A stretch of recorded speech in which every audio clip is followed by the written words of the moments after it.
For long we've known Ramadan to be a month of iftar parties, massive feasts and large gatherings of friends and family over delicious food and sweets.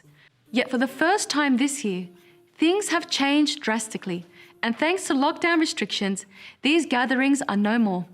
And as much as we're going to miss the barakah of having family and friends over, I guess most of us can admit that is actually a major relief.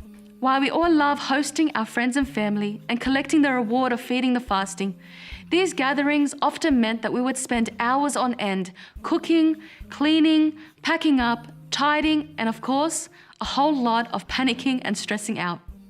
So much so, by the time iftar parties were over, we would be super exhausted and have barely enough energy to pray or read Quran.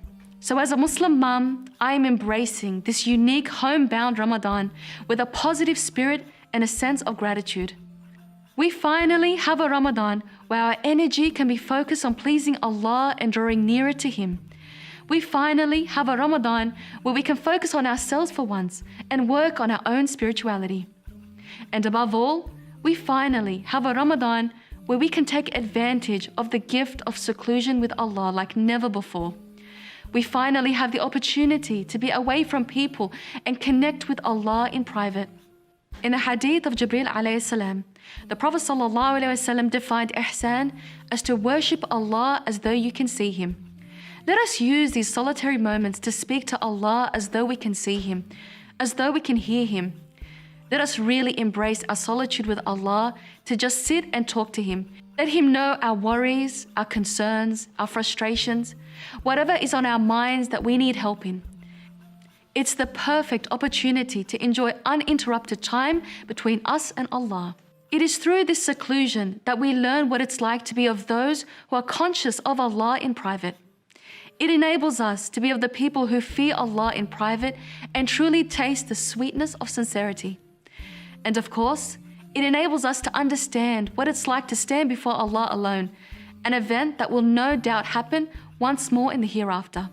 Yet as beautiful as sitting alone at home away from the world can seem on the outside, it's important we don't let it lead us through a door of boredom and time wasting.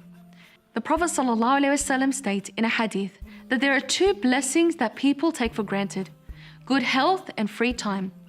And despite this Ramadan gifting us a whole load of free time, we have to be mindful it doesn't translate into binging on Netflix and endlessly scrolling through social media. Use this gift of free time to excel in your Quran recitation like never before.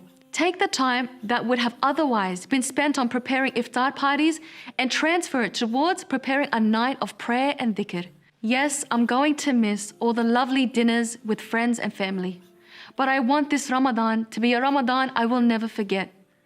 May Allah bless your month and allow you to draw nearer to Him.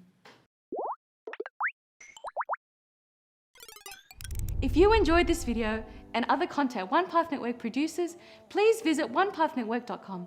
For as little as $1 a day, you can help in spreading beneficial content across the globe. Thanks for your support, guys.